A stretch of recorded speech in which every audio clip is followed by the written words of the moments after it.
Shalom, salam sejahtera bagi Bapak Ibu, Saudara-saudara, anak-anak yang dikasihi oleh Tuhan Yesus Kristus.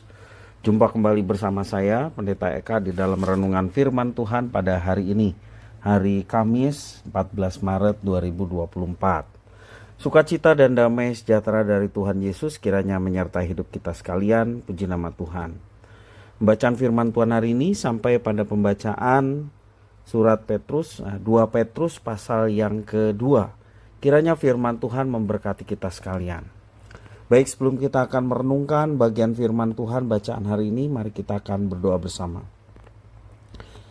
Tuhan Allah Bapa di sorga, di dalam nama Tuhan Yesus, kami datang padamu mengucapkan syukur dan terima kasih buat kasih setia, berkat, pemeliharaan yang telah Tuhan berikan kepada kami dari hari ke hari sampai pada hari ini. Juga atas firman Tuhan yang telah Engkau berikan kepada kami.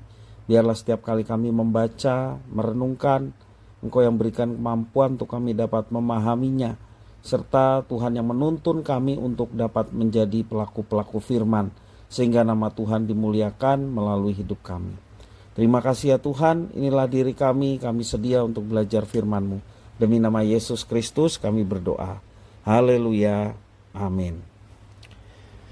2 Petrus pasal yang kedua menjadi bahan perenungan ayat yang ke-6 sampai 13. Saya akan membacakan ulang bagi Bapak Ibu Saudara-saudara sekalian. Demikian firman Tuhan.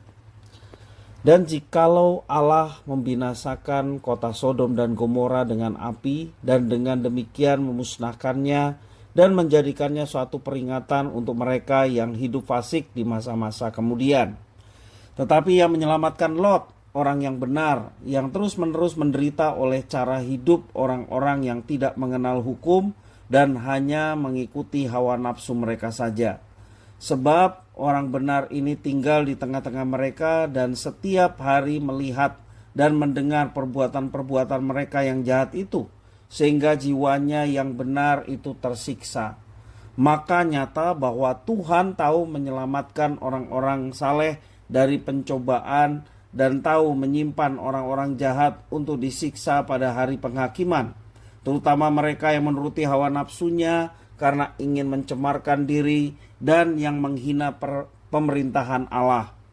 Mereka begitu berani dan angkuh sehingga tidak segan-segan menghujat kemuliaan. Padahal malaikat-malaikat sendiri yang sekalipun lebih kuat dan lebih berkuasa daripada mereka tidak memakai kata-kata hujat. Kalau malaikat-malaikat menuntut hukuman atas mereka di hadapan Allah, tetapi mereka itu sama dengan hewan yang tidak berakal, sama dengan binatang yang hanya dilahirkan untuk ditangkap dan dimusnahkan. Mereka menghujat apa yang tidak mereka ketahui, sehingga oleh perbuatan mereka yang jahat mereka sendiri akan binasa seperti binatang liar dan akan mengalami nasib yang buruk sebagai upah kejahatan mereka. Berfoya-foya pada siang hari mereka anggap kenikmatan. Mereka adalah kotoran dan noda yang mabuk dalam hawa nafsu mereka kalau mereka duduk makan minum bersama-sama dengan kamu. Demikian firman Tuhan. Bapak Ibu Saudara-saudara yang dikasihi oleh Tuhan Yesus Kristus, Lot adalah keponakan Abraham. Sejak ayahnya meninggal, Abraham mengasuhnya. Dan ketika Tuhan memanggil Abraham untuk meninggalkan negerinya, Lot juga turut serta bersama dengan Abraham. Melalui Abraham, Lot pun mengenal Tuhan dan diberkati oleh Tuhan. Lot menjadi kaya, memiliki kawanan ternak dan banyak gembala, serta perkemahan sendiri. Itulah yang dialami Lot ketika bersama dengan pamannya Abraham. Dan kita perhatikan banyaknya hewan ternak dari Lot, demikian juga Abraham tidak kalah banyaknya, yang membuat para gembala mereka pada akhirnya bertengkar. Itu yang dicatat dalam Alkitab. Bertengkar memperebutkan lahan pengembalaan dan sumber air. Lalu Abraham dan Lot sepakat berpisah. Lot memilih wilayah terbaik untuk ditinggali, yakni wilayah lembah Yordan yang sangat subur dan banyak airnya. Menurut pertimbangan manusia, Lot telah mengambil keputusan terbaik. Namun faktanya tidak demikian. Awalnya ia tinggal di dekat kota Sodom dan akhirnya menjadi penduduk kota itu. Penduduknya jahat dan sangat berdosa kepada Tuhan.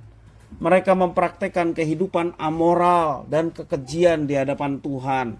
Tercatat di dalam Kejadian pasal 18 sampai pasal 19. Juga di dalam Yeskel pasal 16 ayat 49 sampai 50 dijelaskan bagaimana penduduk Sodom dan Gomora itu begitu jahat di hadapan Tuhan. Dan akibatnya Lot sangat menderita di sana. Setiap hari ia menyaksikan kejahatan dan dosa-dosa yang dilakukan oleh penduduk Sodom, yang sangat berbeda dengan nilai-nilai kebenaran yang telah Lot miliki yang diajarkan oleh pamannya Abraham. Ia sendiri bahkan menyaksikan kemusnahan kota itu saat Tuhan menghukum kota itu. Serta istrinya sendiri menjadi tiang garam akibat tidak mentaati Tuhan. Ini adalah harga yang sangat mahal yang harus Lot bayar akibat keputusan yang hanya mementingkan keuntungan duniawi. Bapak, Ibu, saudara-saudara yang dikasihi oleh Tuhan, Rasul Petrus tentunya mengutip kisah Lot ini menjadi pembelajaran bagi kita. Kisah Lot hendaknya mengingatkan kita untuk meminta pimpinan Tuhan dalam mengambil setiap keputusan. Karena Tuhanlah yang tahu apa yang terbaik bagi kita. Sekali lagi, melalui firman hari ini, supaya kita berhati-hati. Karena firman telah mengingatkan kita, dalam hidup kita senantiasa mintalah pimpinan Tuhan. Supaya kita diberikan hikmat ketika ada pilihan yang harus kita ambil, betul-betul oleh karena Tuhan yang menuntun, memimpin, sehingga pilihan yang kita ambil adalah tepat dan benar sesuai dengan kehendaknya. Jangan menurut ukuran kita baik yang seringkali belum tentu menurut Tuhan itu berkenan. Mari kita cari perkenan Tuhan. Mari kita cari kehendak Tuhan. Dan pastilah setiap apa yang dikehendaki dan direncanakan oleh Tuhan adalah yang terbaik buat kita semua yang mau hidup dipimpin oleh Tuhan. Kiranya firman Tuhan ini memberkati kita sekalian. Mari kita berdoa. Tuhan Allah Bapa di sorga, di dalam Yesus Kristus, kami mengucapkan syukur terima kasih buat kasih setia dan berkat pemeliharaan Tuhan atas kami sampai hari ini. Juga atas firman Tuhan yang mengingatkan kami supaya senantiasa hidup kami dipimpin oleh Tuhan.